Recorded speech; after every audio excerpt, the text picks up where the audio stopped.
Seorang guru kecurigaan atau The Masters of Suspicion, yaitu Friedrich Nietzsche. Friedrich Nietzsche pernah mengungkapkan sebuah pandangan yang sering disebut dengan strategi bodoh amat, atau strategi tidak peduli, atau strategi yang ingin melabrak pandangan-pandangan yang sudah diterima sebagai kebenaran yang menjadi milik publik. Strategi ini disebut sebagai strategi ad hominem. Ya, sekali lagi, strategi ad hominem. Strategi ad hominem itu secara sederhana diterjemahkan sebagai bodoh amat, tidak mau tahu, dan melabrak kebenaran publik. Bagaimana strategi ad hominem ini menolong kita untuk berbicara kembali tentang fenomena fufu-fafa. Selamat datang dalam channel Meragukan Filsafat, sebuah channel yang dibangun untuk turut mengedukasi ruang publik Indonesia dengan menggunakan perspektif pemikiran filsafat untuk membaca fenomena sosial, politik, kebudayaan dalam konteks Indonesia kontemporer tanpa berpretensi untuk menggiring opini kita untuk mempercayai pandangan-pandangan dalam channel ini. Teman-teman, seorang guru kecurigaan, The Masters of Suspicion, Friedrich Nietzsche, tentu sangat kontroversial dalam percakapan di seputar filsafat. Ia misalnya mengatakan teorinya atau pandangannya yang sangat kontroversial dan membingungkan banyak orang.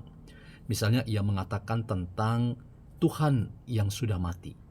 Tuhan para kaum kaya dan kapitalis itu dianggap tidak relevan karena hanya mengkhususkan dan mengistimewakan kelompok tertentu, yaitu kelompok yang seringkali berada di sisi kemapanan, termasuk kemapanan politik dan ekonomi, orang-orang kaya, orang-orang borjuis.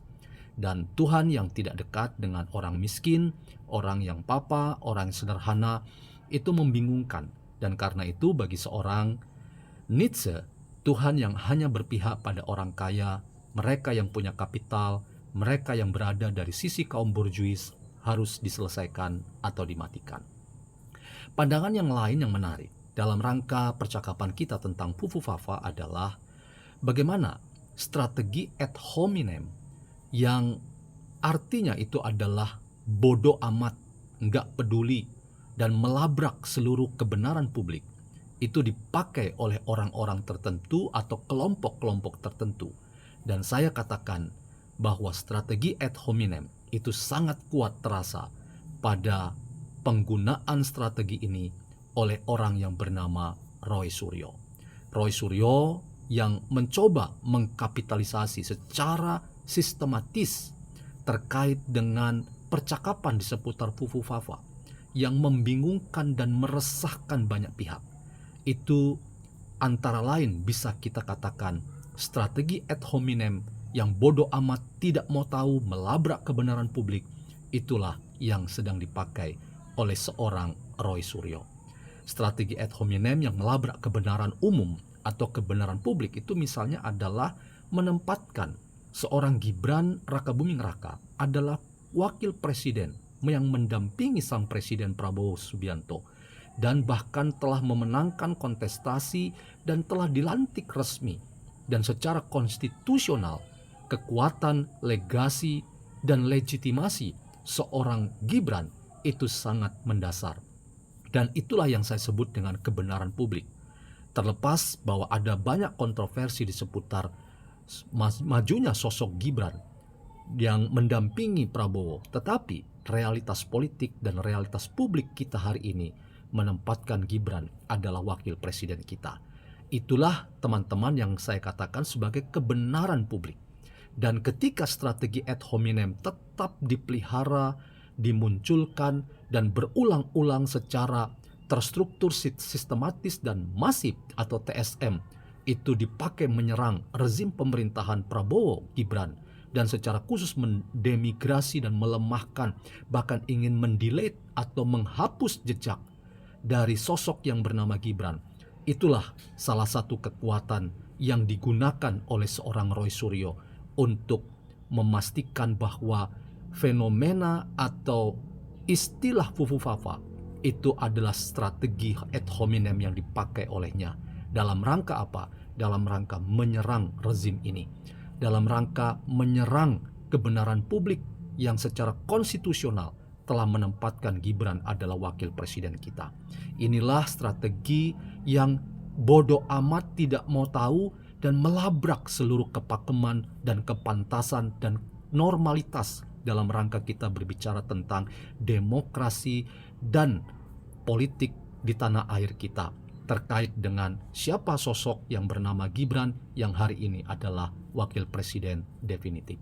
Jadi teman-teman, kita dapat melihat bagaimana orang-orang tertentu yang kadang-kadang orang-orang itu adalah orang-orang yang terlatih, bahkan kompeten dalam bidang-bidang tertentu. Bahkan mereka disebut para pakar, mereka para ilmuwan yang punya segudang pengalaman, bahkan pernah menduduki pos-pos jabatan publik tertentu yang membuat mereka adalah orang-orang yang sudah selesai dengan dirinya. Tetapi sering kita amati bahwa mereka punya strategi-strategi yang kadang-kadang sulit dinalar, yang kadang-kadang strategi yang mereka pakai itu sulit untuk dilihat itu mengandung etika dan moralitas yang baik. Selain apa? Selain ingin menghancurkan sendi-sendi kehidupan politik dan demokrasi kita yang berjalan di tengah-tengah banyaknya masalah yang kita hadapi. Jadi hati-hatilah dengan strategi ad hominem, strategi yang gak mau tahu, strategi yang bodoh amat, yang melabrak kebenaran publik. Dan itu sangat berbahaya bagi yang namanya demokrasi yang sehat. Sekali lagi saya katakan, demokrasi itu gaduh, demokrasi itu penuh dengan konflik. Dan kadang-kadang dalam rangka mencapai tujuan, demokrasi itu sangat cair dan terbuka dengan penggunaan berbagai macam sarana, tools yang kita pakai. Bahkan kadang-kadang cara-cara itu di luar dari sesuatu yang beretika dan bermoral. Tetapi ketika sampai pada akhir proses demokrasi lewat kontestasi misalnya, maka kita semua dipanggil untuk taat. Kita semua dipanggil untuk taat pada kebenaran publik. Antara lain misalnya menempatkan Prabowo Gibran sebagai tokoh-tokoh publik yang telah memenangkan kontestasi.